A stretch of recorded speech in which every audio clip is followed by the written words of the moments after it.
നമസ്കാരം. ബി.ജെ.പിയിലേക്ക് ചേക്കേറിയ PC. George തൻ്റെ നാവാട്ടം തുടങ്ങിക്കഴിഞ്ഞു. എന്തൊക്കെ വികട സരസ്വതിയാണ് വിളമ്പുക എന്നേ ഇനി അറിയാനുള്ളൂ. പാർട്ടിയിലേക്ക് ക്രിസ്ത്യൻ വിഭാഗത്തെ അടുപ്പിക്കുക എന്ന ദൗത്യമാണ് തന്നെ ബി.ജെ.പി ഏൽപ്പിച്ചിരിക്കുന്നത് എന്നാണ് പി.സി. ജോർജ് പറഞ്ഞത്. പി.സി. തൻ്റെ അവതാരോദ്ദേശത്തെ അടയാളപ്പെടുത്തിയത് അങ്ങനെയാണ്. എങ്കിലും നിലമറന്നുള്ള ഒരു പ്രസ്താവനയിലേക്ക് എന്തായാലും പി.സി. കടന്നിട്ടില്ല എന്ന് ആശ്വസിക്കാം.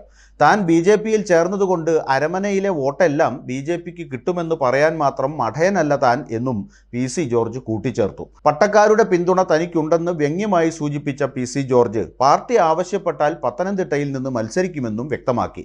ഇതോടെ ഒരു കാര്യം വ്യക്തമായിരിക്കുകയാണ്. ബി.ജെ.പിയുടെ എ ഗ്രേഡ് മണ്ഡലത്തിൽ തന്നെയാണ് പി.സിക്ക് കണ്ണ്. 13.5% വോട്ട് നേടി സാക്ഷാൽ കെ സുരേന്ദ്രൻ 3ാം സ്ഥാനത്തെത്തിയ VIP മണ്ഡലമായ പത്തനംതിട്ടയിൽ അത്ഭുതങ്ങൾ സൃഷ്ടിക്കാൻ തന്നെയാണ് പി.സിയുടെ നീക്കം. ഞാൻ വന്നതിൻ്റെ ഗുണം കേരളത്തിലെ ബി.ജെ.പി നേതാക്കളെ ബോധ്യപ്പെടുത്തും എന്നൊക്കെയാണ് തൻ്റെ ബി.ജെ.പി പ്രവേശത്തെക്കുറിച്ച് പി.സി. ജോർജ് പറഞ്ഞത്.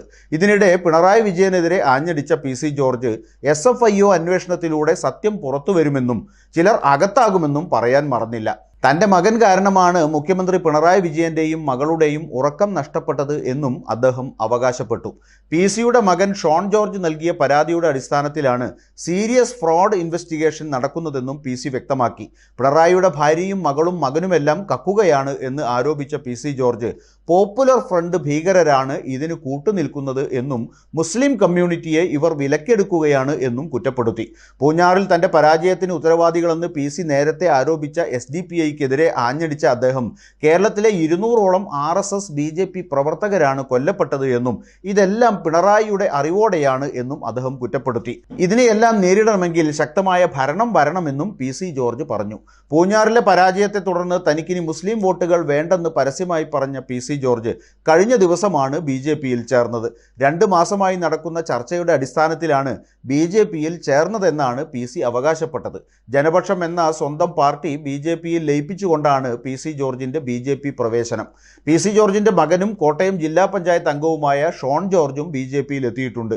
കേന്ദ്രമന്ത്രി പ്രകാശ് ജാവദേക്കറാണ് പി.സി. ജോർജിന് അംഗത്വം നൽകി സ്വീകരിച്ചത്. വരാനിരിക്കുന്ന ലോക്സഭാ തെരഞ്ഞെടുപ്പിൽ പി.സി. ജോർജ് പത്തനംതിട്ട മണ്ഡലത്തിൽ നിന്ന് ബി.ജെ.പിക്കായി മത്സരിക്കാനുള്ള സാധ്യത ഇതോടെ ശക്തമായിരിക്കുകയാണ്. മണിപ്പൂർ ഉൾപ്പെടെയുള്ള വിഷയങ്ങളിൽ പ്രതിസ്ഥാനത്ത് നിൽക്കുന്ന ബി.ജെ.പിക്ക് ക്രിസ്ത്യൻ ന്യൂനപക്ഷങ്ങൾക്കിടയിൽ പാർട്ടിക്കെതിരായി നടക്കുന്ന പ്രചാരണങ്ങളെ പി.സി. ജോർജിനെ മുൻനിർത്തി പ്രതിരോധിക്കാനാവുമെന്ന കണക്കുകൂട്ടലുണ്ട്. എന്തായാലും പത്തനംതിട്ടയിലേക്ക് നോക്കി തൻ്റെ ഇരട്ടക്കുഴൽ തുപ്പാക്കി ചൂണ്ടുന്ന പി.സിയുടെ ഉണ്ടയില്ലാ വെടികൾ ഇനിയുമേറെ പ്രതീക്ഷിക്കാമെന്ന് ചുരുക്കം.